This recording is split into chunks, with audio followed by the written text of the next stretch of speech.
Hello everyone, আসসালামু আলাইকুম। সবাইকে ওয়েলকাম করছি আমার নতুন আরও একটি ভিডিও দেখার জন্য। আশা করছি সবাই অনেক ভালো আছেন। তো আজকে আমি আপনাদের সাথে শেয়ার করব কিভাবে খুব সামান্য পরিমাণ মাংস দিয়ে আপনারা এত মজার একটি কাবাবের রেসিপি তৈরি করে নিতে পারেন। তো কুরবানির ঈদে অনেক সময় বাসায় অনেক পরিমাণে মাংস থাকে, সেই জন্য কিন্তু আপনারা এরকমভাবে কাবাব বানিয়ে ডিপ ফ্রিজে কিন্তু এটি সংরক্ষণ করে অনেক দিন পর্যন্ত রাখতে পারেন। আর যে কোনো সময় মেহমান আসলে সেগুলো নামিয়ে কিন্তু ভেজে দিতে পারেন। তো চলুন কথা না বাড়িয়ে মূল রেসিপিতে চলে যাই। তো সেটি বানানোর জন্য প্রথমে এখানে আমি 2 কাপ পরিমাণ বুটের ডাল নিয়ে নিব।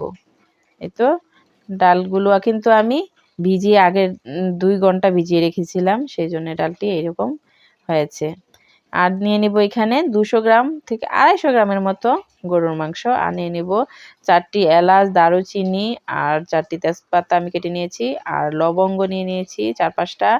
আর কাবাব চিনি নিয়ে নিয়েছি এখানে 7-8টা। আর নিয়ে নিয়েছি জয়ফল 1 টুকরা, জয়ত্রী একটু, আর স্টার নিয়ে নিয়েছি 2 টুকরা। আর আমি এখানে 1 চা চামচ করে আদা রসুন বাটা দিয়ে দিব। আর 1.5 চা চামচ পরিমাণ দিব লাল মরিচের গুঁড়া। তারপর দিব 1 চা চামচ পরিমাণ ধনিয়া গুঁড়া আর 1 চা চামচ পরিমাণ হলুদ গুঁড়া। আর দিব সাথে 1 চা চামচ পরিমাণ ভাজা জিরার গুঁড়া।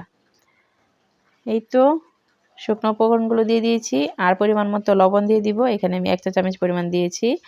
আর দিয়ে দিব এখানে 1 টেবিল চামচ পরিমাণ সরিষার তেল। আপনারা অবশ্যই সরিষার তেলটাই দেওয়ার চেষ্টা করবেন কাবাবে। তো এই সবগুলো উপকরণ আমি একটি প্রেসার কুকারের সাহায্যে সেদ্ধ করে নেব। আপনারা কিন্তু প্রেসার কুকারেই চেষ্টা করবেন এটি সিদ্ধ করার। যাদের প্রেসার কুকার নেই বাসায় তারা কিন্তু পাতিলেও সিদ্ধ করে নিতে পারেন, তবে একটু সময় বেশি লাগবে। এখন আমি এখানে এটি সেদ্ধ হওয়ার জন্য 2 কাপ পরিমাণ পানি দিয়ে দিব। এই তো যখন পানিটা দেখবেন পানির নিচে মাংসটা ডুবে গেছে সব উপকরণ, তখনই আপনি বুঝতে পারবেন যে আর পানি এখানে প্রয়োজন নেই। তারপর সেদ্ধ হওয়ার জন্য আমি ঢাকনাটা লাগিয়ে নিব। ঢাকনাটা লাগিয়ে আমি একদম হাই হিটে এটি 1 শীষ আসা পর্যন্ত অপেক্ষা করব। যখন এরকম একবার শীষ দিবে, প্রেসার কুকারে একবার প্রেসার দিবে, তখনই কিন্তু আমি এটি কমিয়ে 20 মিনিটের মতো রান্না করে নেব। এই তো দেখেন আমি 20 মিনিট একদম মিডিয়াম লো আঁচে রান্না করে নিয়েছি। একদম পানিটা পারফেক্টলি শুকিয়েছে। আর আমার মাংসগুলো আর সবগুলো উপকরণ খুব ভালো করে সেদ্ধ হয়ে গেছে। এখন আমি এটি ঠান্ডা করে এর যেই শুকনো উপকরণগুলো আমি দিয়েছিলাম, যেরকম এই গরম মশলার যে উপকরণগুলো স্টার, জয়ফল, জয়ত্রী, তারপর এলাচ, দারুচিনি, তেজপাতা, এই সবগুলো উপকরণ কিন্তু আমি এখন তুলে ফেলে দিব এটি ঠান্ডা হয়ে আসলেই। এই তো আপনাদেরকে দেখিয়ে দিচ্ছি যে এটি কতটা সেদ্ধ হয়েছে। আপনারা দেখে নিশ্চয়ই বুঝতে পারছেন যে একদম এটি পরিপূর্ণভাবে পারফেক্টলি সেদ্ধ হয়েছে। এটি আমি কিন্তু শিলপাটায় বেটে নিয়েছি। আপনারা চাইলে ব্লেন্ডারেও ব্লেন্ড করতে পারেন, তবে শিলপাটায় বাটলে হয় কি এর আঁশটা সুন্দরভাবে থাকে এবং কামড়ে লাগলে কিন্তু এটি খুবই ভালো লাগে। আর ব্লেন্ড করলে কিন্তু এটি একদম পিষে যায়। এ পর্যায়ে আমি এখন কিছু গুঁড়া মশলা অ্যাড করব। এখানে 1/2 চা চামচ আমি গোলমরিচের গুঁড়া আর 1/2 চা চামচ গরম মশলার গুঁড়া আর 1/2 চা চামচের থেকে একটু কম পরিমাণ আদা আর রসুন বাটা দিয়ে দিয়েছি। আর দিয়ে দিব 1 টেবিল চামচ পরিমাণ কাঁচামরিচ কুচি আর 1/2 কাপ পরিমাণ পেঁয়াজ কুচি। এই উপকরণগুলো অবশ্যই দেওয়ার চেষ্টা করবেন। আর এখানে আমি একটা ডিম ফেটিয়ে নিয়েছি। এখানে কুসুমটা আমি দিব না, আর আমি সেই সাদা অংশটা দেব। কুসুমটা দিলে হয় কি এটি কাবাবটা ভাজার সময় তেলের মধ্যে প্রচুর ফেনা ফেনা হয়, সেজন্য কুসুমটা না দেওয়াই ভালো। এখন আমি এই সবগুলো উপকরণ একসাথে মিশিয়ে নিব। গোলমরিচ আর গরম মশলার গুঁড়াটা আপনারা অবশ্যই দেওয়ার চেষ্টা করবেন, তাহলে কিন্তু এর টেস্টটা আরও বেশি ভালো আসে।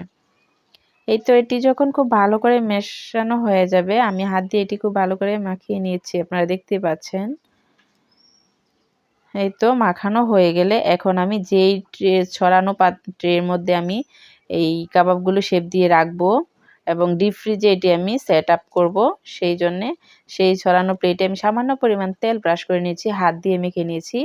এখন আমি কাবাবগুলো শেপ দিব।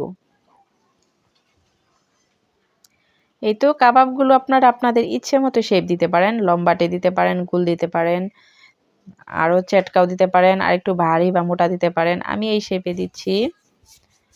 এই তো একে একে আমি সবগুলো কাবাবের শেপ দিয়ে দিচ্ছি।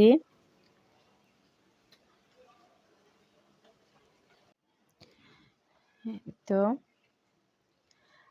আপনারা যদি এটি ফ্রিজে সংরক্ষণ করতে চান তাহলে কিন্তু এভাবে ছড়ানো ট্রের মধ্যে কাবাবগুলো সেট করে তারপর যে কোনো একটি বক্সে আপনারা রাখতে পারেন। যেহেতু আমি কাবাবগুলো আজকে ভাজবো না, কালকে ভাজবো, সেই জন্যে আমি আজকে এভাবে বানিয়ে রেখে দিলাম। এই তো দেখেন আমি একটি র্যাপিং পেপার দিয়ে ঢেকে রেখে দিয়েছিলাম ডিপ ফ্রিজে। সেখান থেকে আমি পরদিন এটি বের করে আধা ঘন্টা আগে আমি বের করে রেখেছি ডিপ ফ্রিজ থেকে। এখন আমি আপনাদেরকে দেখাচ্ছি। এগুলো ঠিক এরকম সেই আগের মতোই রয়েছে, একটু শেপ নষ্ট হয়নি। আপনাদেরকে দেখিয়ে দিই। এই তো দেখেন এটি কিন্তু এখন ভাজা তেলের মধ্যে ভাজা আরো বেশি সহজ হয়ে যাবে। তো চলুন আমি আপনাদেরকে ভেজে দেখাই। এই তো আমি প্যানের মধ্যে পরিমাণ মতো তেল নিয়ে নিয়েছি আর তেলটা একদম হাই হিটে আমি গরম করে নিয়েছি। তেলটা কিন্তু আপনাদের অবশ্যই অনেক গরম করে নিতে হবে।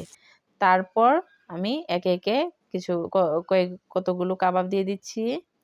এই তো দেখেন আপনারা কিন্তু অবশ্যই তেলটা অনেক গরম করে নেবেন। তো এই সবগুলো কাবাব দেওয়ার পরে আপনি চুলার আঁচটা কিন্তু মিডিয়ামে নিয়ে আসবেন। চুলার আঁচটা যখন হাই হিটে ছিল তখন তো আপনি সবগুলো দিয়ে দিয়েছেন, তারপর কিন্তু চুলার আঁচটা মিডিয়ামে নিয়ে আসবেন। তাহলেই কিন্তু আপনাদের কাবাবটা ভিতর থেকে এবং উপর দিয়ে সব দিক দিয়ে একদম পারফেক্টলি ভাজা হবে। এই তো এক পিঠ হয়ে গেলে আমি আবার উল্টিয়ে আরেক পিঠ ভেজে নিব। যদি আপনারা তেলটা ভালো করে গরম করে নেন তাহলে কিন্তু আপনাদের কাবাবগুলো একটুও ভাঙবে না। এই তো দেখেন আমার একটি কাবাবও নষ্ট হয়নি, ভাঙেওনি, যেহেতু আমি তেলটা খুব ভালো করে গরম করে নিয়েছিলাম। এই তো আমি উল্টিয়ে পাল্টিয়ে খুব ভালো করে দেখেন আমি নেড়ে চেড়ে নিচ্ছি, তারপরেও কিন্তু কাবাবগুলো ভাঙছে না। আমার কাবাবগুলো একদম পারফেক্টলি হয়ে গেছে। এখন আমি এই কাবাবগুলো নামিয়ে নিব। আপনারা দেখেই নিশ্চয়ই বুঝতে পারছেন যে এর কালারটা কতটা সুন্দর এসেছে। আমি আপনাদেরকে কাছ থেকে দেখিয়ে দিই। এই তো দেখেন ভিউয়ার্স, এটি কত সুন্দর কালার এসেছে। এখন আমি একে একে সবগুলো তুলে নিব আর ঠিক একই প্রসেসিংয়ে আমি বাকি সবগুলো কাবাব ভেজে নিব। এই তো দেখেন মাশাআল্লাহ আমার কাবাবের কালারটা এত সুন্দর এসেছে আর এতটা ক্রিস্পি হয়েছিল উপর দিয়ে। আপনারা আসলে একবার বাসায় না বানিয়ে না খেলে বুঝতেই পারবেন না যে এটি আসলেই কতটা মজার হয়। এই তো দেখেন ভিউয়ার্স আমি সবগুলো কাবাব ভেজে নিয়েছি। আমার গেস্ট আজকে আসবে, এই জন্য আমি আজকে এগুলো সার্ভ করব। আপনারা চাইলে কিন্তু ৬ মাসের জন্য এগুলো ডিপ ফ্রিজে সংরক্ষণ করে এভাবেই রাখতে পারেন। আমার ভিডিওটি যদি আপনাদের কাছে ভালো লেগে থাকে, আপনারা যদি বিন্দু পরিমাণ উপকৃত হন, তাহলে সেটি আমাকে প্লিজ কমেন্টস করে জানাবেন আর আমার চ্যানেলটি সাবস্ক্রাইব করে দিবেন। আমি একটি কাবাব আপনাদেরকে ভেঙে দেখাচ্ছি। তো দেখেন ভিতর দিয়ে যেরকম এটি সফট রয়েছে আর উপর দিয়ে ঠিক সেরকম ক্রিস্পি হয়েছে। তো ধন্যবাদ সবাইকে। আজকের মতো এখানে ভিডিওটি শেষ করছি।